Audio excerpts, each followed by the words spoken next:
गांधी जी के सपनों में ये जो सबसे पहला काम था पशुओं का कत्ल रुकना, कारण क्या उसका? गांधी जी को एक बार पूछा गया था कि आप पशुओं को क्यों बचाना चाहते हैं? बहुत सुंदर उत्तर दिया कि ताकि मैं जिंदा रह सकूं। उत्तर बहुत सुंदर है। उनको जब पूछा गया कि आप पशुओं को क्यों बचाना चाहते हैं, तो उन्होंने कहा मैं जिंदा रह सकूं इसके लिए पशुओं को बचाना चाहता हूं। और उसको और आगे उन्होंने बोला, उन्होंने कहा कि मैं पशुओं को बचाकर उनके ऊपर कोई एहसान नहीं कर रहा हूं, मैं मेरे ऊपर एहसान कर रहा हूं कि ये पशु जिंदा रहेंगे तो मैं जिंदा रहूंगा। एक बार ऐसी तरह से एक उनको और प्रश्न पूछा गया कि आप पशुओं की जीव दया की, प्रेम की, करुणा की इतनी सब बातें क्यों करते हैं? तो उन्होंने कहा मैं सनातनी हिंदू हूं इसलिए। किसी ने पूछा आप तो सांप्रदायिकता कर रहे हैं। उन्होंने कहा अगर किसी को कहना है तो कहे मैं सनातनी हिंदू हूं, और 3 बार बोला इस बात को कि मैं सनातनी हिंदू हूं, जिसको जो समझना है समझे। तो पूछने वाला जानता नहीं था यह सनातनी हिंदू क्या होता है। तो गांधी जी को पूछ लिया यह सनातनी हिंदू की परिभाषा क्या है?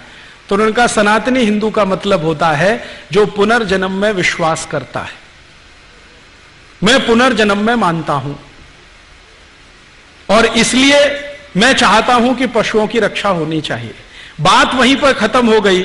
मैंने इस गांधी जी के स्टेटमेंट पे बहुत सोचा कि उन्होंने कहा क्या और इसका मतलब क्या है। कई बार क्या होता है ना, बड़े लोग, महान लोग बिटवीन द लाइंस बहुत कुछ कह जाते हैं। इसमें गांधी जी ने बहुत कुछ कह दिया है। पहले तो मेरे समझ में नहीं आता था ये बात, अब समझ में आई है। गांधी जी ने कहा कि मैं सनातनी हिंदू हूं।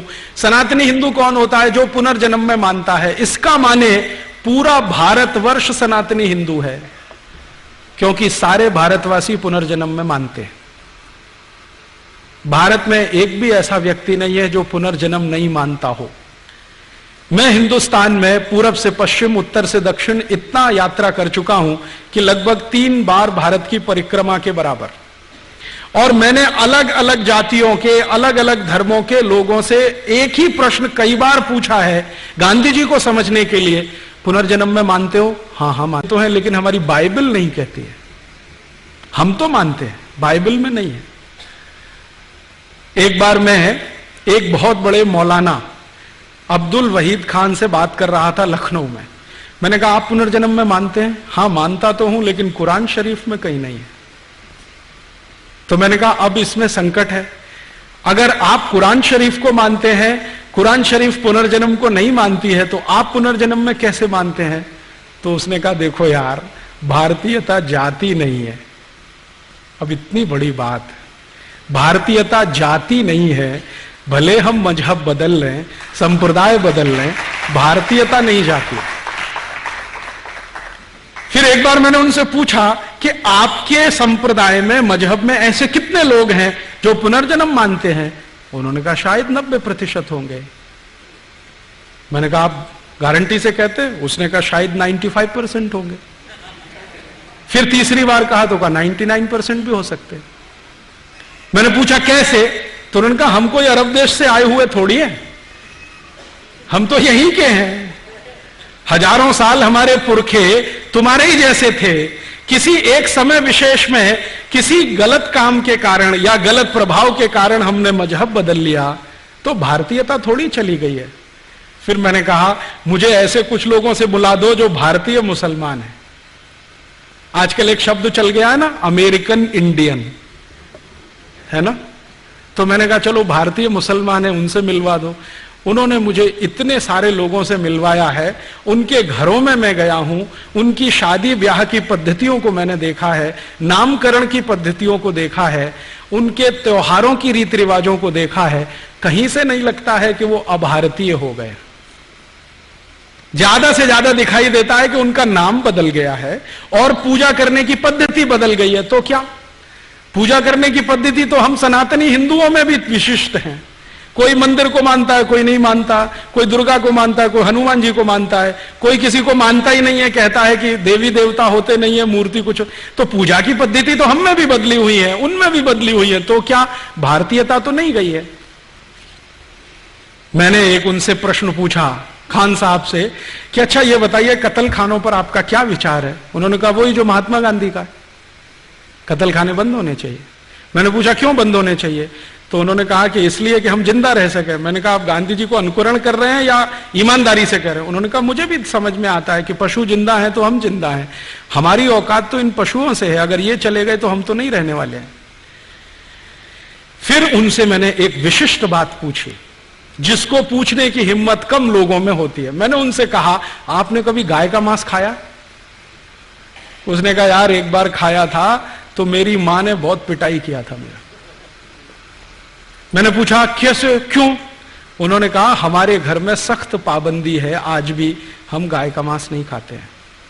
मैं पूछा अगर गलती से आ गया तो? बहुत सारा मांस आता है उसमें गाय का आ गया तो उन्होंने कहा पता चल जाए तो बर्तन को उठा के घर के बाहर फेंक देते हैं, उस बर्तन को भी काम में नहीं लेते। तो मैंने कहा फिर ये गाय की हत्या क्यों हो रही है? उन्होंने कहा ये तो अंग्रेजों की साजिश है जो आज तक गाय की हत्या हो रही है। उस दिन मेरी आंखें खुल गई, और आंखें खुली तो इतनी खुली कि अब सब कुछ दिखाई दे रहा है स्पष्ट। इस घटना के पहले मैं मानता था कि भारत के बहुत सारे मुसलमान भाई हैं जो गाय का कत्ल कर रहे हैं, लेकिन इस घटना के बाद मेरी आंखें खुली और मैंने खोजना शुरू किया तो पता चला भारत में सबसे ज्यादा गाय का कत्ल भारत की सरकार कर रही है, मुसलमान नहीं कर रहे हैं। और इस देश में ऐसे कई मुस्लिम समाज हैं जिनको मैं जानता हूं जो गाय को वैसे ही पालते हैं जैसे आप पालते हैं।